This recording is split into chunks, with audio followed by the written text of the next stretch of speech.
नमस्कार बंधुरा आमादेर तीन दिदिर हेसेले आपनादेर सबाइके स्वागत जानाई। आज के आमरा निये एसेछि आबार एकटा नतून रेसिपि। आपनारा सकलेई निश्चयई किछु ना किछु भावे स्टाफ परोटा बानान। आज के आमि एकटा स्टाफ परोटार रेसिपि आपनादेर देखाबो। आज आमि बानाबो आलू गोबी परोटा। आपनारा के किभाबे स्टाफ परोटा बानान आमाके अवश्यई कमेंट करे जानाबेन। आमी जेभावे बानाई सेटा आजके आपनादेर देखाচ্ছি। ताहले प्रथमे आमी उपकरणगुलो देखिए दिई। एखाने आलू और फुलकपि आमी सेদ্ধ करे निয়েছি নুন দিয়ে। आटा मेखे निয়েছি, आटाয় सामान्य मयाम दिয়েছি और एकटू জোয়ান দিয়েছি। আপনারা চাইলে এটা ময়দা দিয়েও করতে পারেন বা আটা ময়দা মিশিয়েও করতে পারেন। আমি শুধু আটাই দিয়েছি। এখানে আছে পেঁয়াজ কুচনো, আদা কুচনো, হলুদ, নুন, লঙ্কা কুচি, ধনেপাতা কুচি, ফোড়নের জন্য জিরে আর নিয়েছি একটু চাট মশলা। এই হচ্ছে আমার আজকের উপকরণ। আর ভাজার জন্য তো একটু সাদা তেল লাগবে। তাহলে শুরু করে দিই। এটা করতে হবে, এই আলু আর গোবিগুলো আমি ভালোভাবে চটকে মেখে নেব।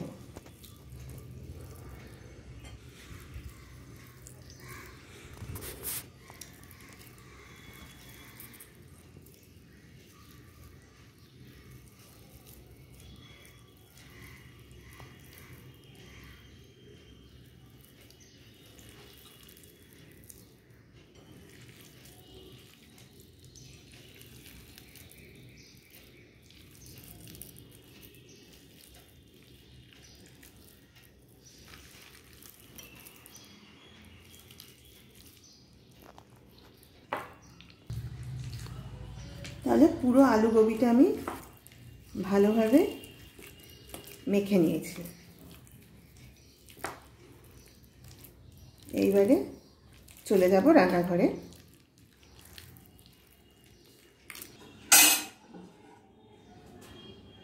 আচ্ছা, এবার চলে এসেছি রান্নাঘরে। গ্যাস জেলে কড়াইতে একটু সরষের তেল দিয়েছি। আমি এই মিশ্রণটা সরষের তেলেই করি। যখন পরোটাটা ভাজবো তখন সাদা তেলে ভাজবো। তাহলে প্রথমেই দিয়ে দেব একটু জিরে ফোড়ন।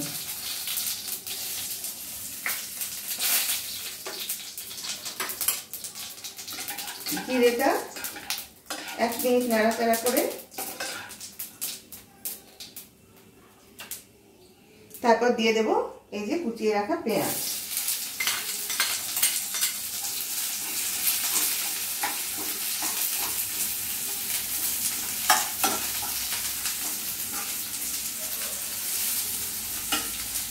তাহলে নাড়ো, আমি এদিকে দিয়ে দিচ্ছি।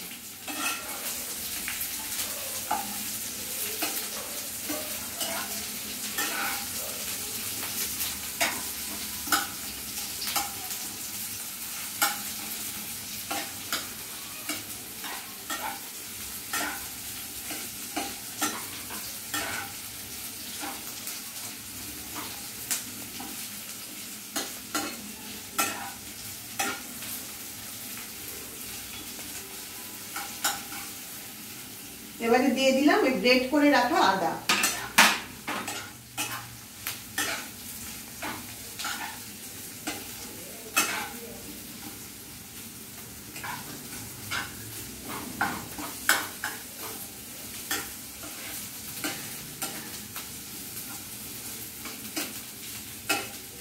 সামান্য নুন দিলাম, কারণ আলু আর কপিটা কিন্তু আমি নুন দিয়ে সেদ্ধ করেছি। এর সাথে দিয়ে দিলাম সামান্য হলুদ।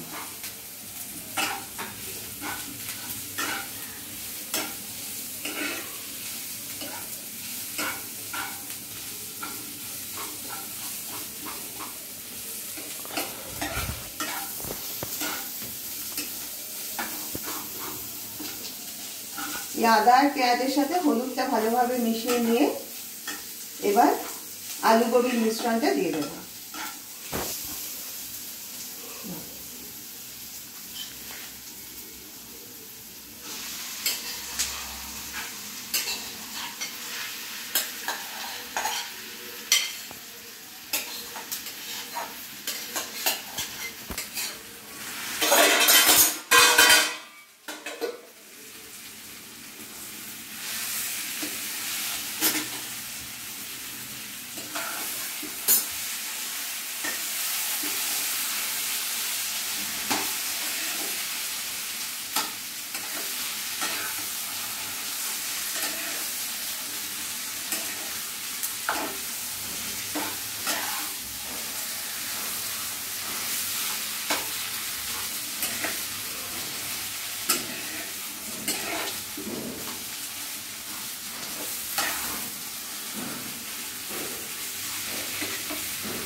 সবগুলো ভালোভাবে মিশিয়ে নেওয়া হয়েছে, আলুটাও খানিকটা ভাজা ভাজা হয়ে গেছে।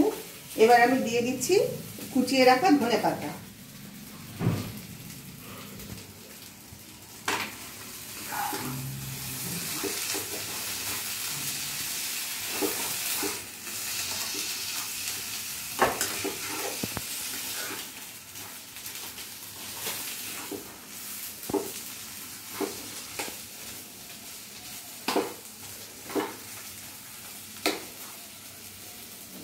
এবার দিচ্ছি একটু চাট মশলা।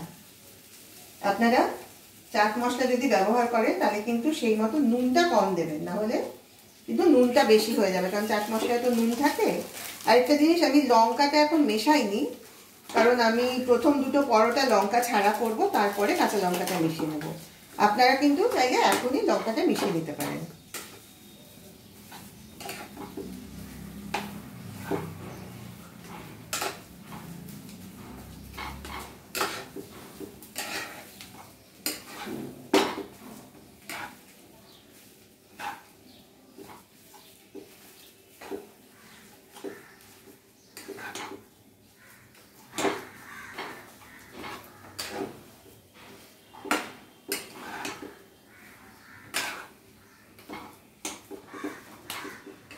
আমাদের আলু গোবির পুরটা রেডি হয়ে গেছে। এবার আমরা এটাকে একটু ফ্যানের নিচে ঠান্ডা করতে দেবো, কারণ জিনিসটা ঠান্ডা না হলে পরোটাটা ফেটে যাবে। আমাদের পুরটা মোটামুটি ঠান্ডা হয়ে গেছে। এবার আমি পরোটাগুলো বানিয়ে নেব। প্রথমে আমি আপনাদের দুটো পরোটা বানিয়ে দেখাচ্ছি, তারপর বাকিগুলো আমি পরে করে নেব। তাহলে মেখে রাখা আটাটা প্রথমে আমি গুঁড়ো আটা দিয়ে বড় করে রুটি মতো করে বেলে নেব।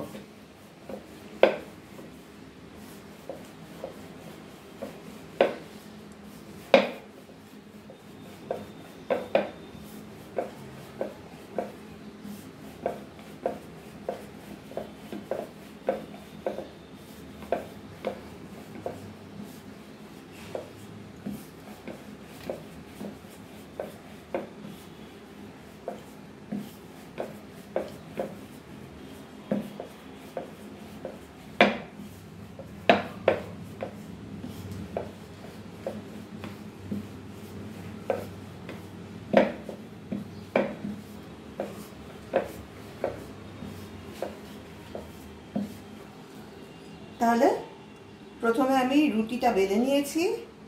এইবার এর মাঝখানে আমি কিছুটা আলু গোবির পুর দিয়ে দিলাম।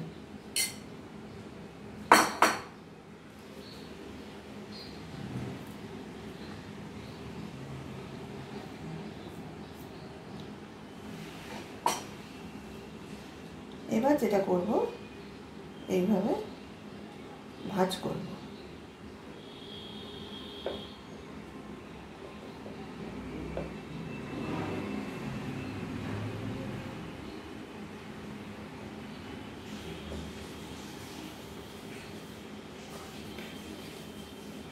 ভাঁজ করে আমি প্রথমে একটু হাত দিয়ে ভালোভাবে চেপে চেপে দিচ্ছি, তারপরে বেলনি দিয়েও হালকা করে বেলে নেব।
আমি গ্যাস জেলে একটা তাওয়া বসিয়ে রেখেছিলাম।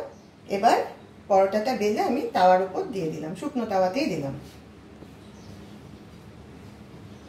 ওইটা হতে থাক, আমি আরেকটা পরোটা এর মধ্যে বেলে নিচ্ছি।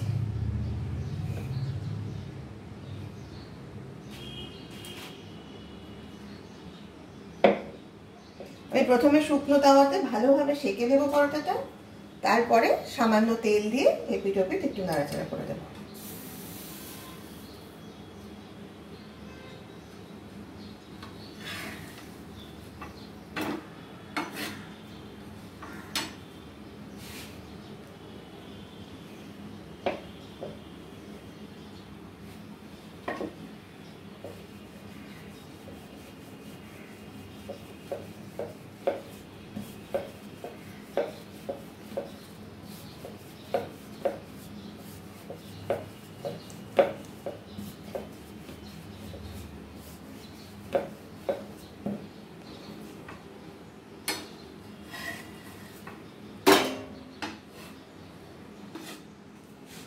আচ্ছা, আমার পরোটাটা মোটামুটি সেঁকা হয়ে গেছে।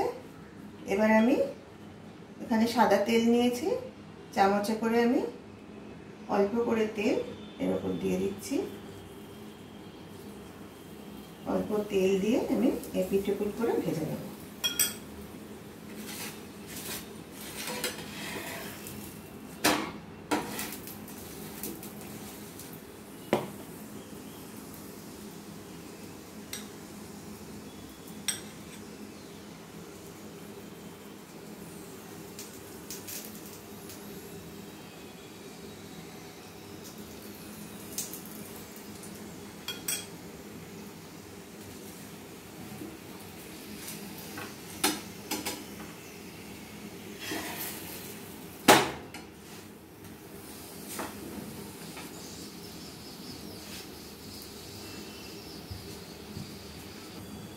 তাহলে আমার এই পরোটাটা ভাজা হয়ে গেছে। এটা আমি একটা প্লেটের মধ্যে টিস্যু পেপার দিয়ে রেখেছিলাম, তার উপর পরোটাটা রাখলাম, যাতে যেটুকু তেল পরোটার গায়ে লেগে আছে সেটা যাতে টিস্যু পেপারটা শুষে নিতে পারে। আমি একইভাবে এবার পরেরটাও ভেজে নেব।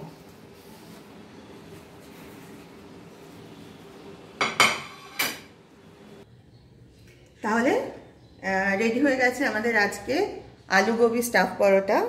এবার এটা আপনারা যে যেমন পছন্দ করেন, দই বা আচার বা সস যেটা দিয়ে খুশি পরিবেশন করে নিতে পারেন। আপনারা প্লিজ এইভাবে একবার স্টাফ পরোটা ট্রাই করে দেখবেন, আর তারপরে আপনারা কেমন লাগলো আপনাদের এটা খেয়ে সেটা কিন্তু প্লিজ অবশ্যই কমেন্ট করে জানাবেন। আমরা কিন্তু আপনাদের কমেন্টের অপেক্ষায় থাকবো। আর ভিডিওটা যদি ভালো লাগে তাহলে প্লিজ একটা লাইক দেবেন, আর ভিডিওটা আপনাদের পরিচিত সকলের সাথে শেয়ার করবেন। আর যারা যারা এখনও চ্যানেলটাকে সাবস্ক্রাইব করেননি তারা প্লিজ তাড়াতাড়ি করে সাবস্ক্রাইব করুন। তাহলে আজকে এই পর্যন্তই। আরেকটা নতুন ভিডিওতে একটা নতুন রেসিপি নিয়ে আবার আগামীকাল আপনাদের সঙ্গে দেখা হবে। সবাই ভালো থাকবেন। নমস্কার।